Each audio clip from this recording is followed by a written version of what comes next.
আজকে মাত্র 1 মিনিটে আমরা একটা ছকের মাধ্যমে 13টা মোস্ট কনফিউজিং প্রিপোজিশন আমরা শিখে নিব। ওকে, তাহলে চলো দেখে নেওয়া যাক। এখানে দেখা যাচ্ছে অন, অ্যাবভ এবং ওভার, এই তিনটাই কিন্তু আলটিমেটলি উপরে বোঝাইতে ব্যবহৃত হয়। ওকে, তিনটা অর্থই উপরে আছে। তাহলে এখন অ্যাবভ কোথায় বসবে, ওভার কোথায় বসবে এবং অন কোথায় বসবে? এখন কথা হচ্ছে উপরে অবস্থান করবে কিন্তু যদি তল স্পর্শ করে থাকে, মানে যেই জিনিসের উপর অবস্থান করবে সেটা যদি স্পর্শ করে থাকে তাহলে অন হবে। যেমন এটা তল স্পর্শ করে আছে তাহলে অন। তাহলে অ্যাবভটা কি? অ্যাবভ তল স্পর্শ না করে উপরে স্থিতিশীল অবস্থায় থাকবে। তাহলে আমি লিখে রাখি অ্যাবভ মানে হচ্ছে কি স্থিতি, ওভার মানে হচ্ছে কি গতি।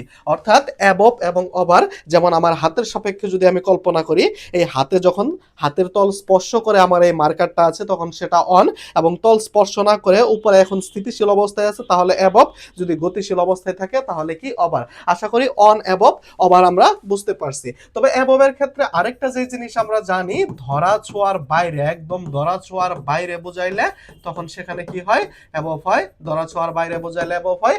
এবং ওভারের ক্ষেত্রে আমরা যেটা জেনে রাখবো, যেটা কভার করে, যেটা কভার করে তাহাই ওভার। যেমন একটা নদীর উপরে ব্রিজ আছে, ব্রিজটা কিন্তু নদীর পানিতে একদম স্পর্শ করে নাই, তাহলে এটা ওভার হওয়ার, এখানে কিন্তু অ্যাবভ হওয়ার কথা, কারণ নদীর উপরে যে ব্রিজটা সেটা কিন্তু একদম স্থিতিশীল অবস্থায় আছে এবং স্পর্শ না করে আছে, কিন্তু নদীটাকে কভার করার কারণে সেখানে হয়ে গেছে কি? ওভার। এই জিনিসটা আমরা জেনে রাখবো। তারপর ইন, কোনো কিছুর ভিতরে স্থিতিশীল অবস্থায় বোঝাইতে ইন বসে। তারপর টু, কোনো স্থানের দিকে যখন গতিশীল অবস্থা বোঝাবে তখন টু। আর ফ্রম হচ্ছে ঠিক টু এর বিপরীত, কোনো স্থান হতে গতিশীল অবস্থা। যেমন আউটের কথা যদি আমি কল্পনা করি, সীমানার বাইরে অবস্থান, এবং আউটসাইড অর্থ হচ্ছে কি? বাইরে স্থিরভাবে অবস্থান।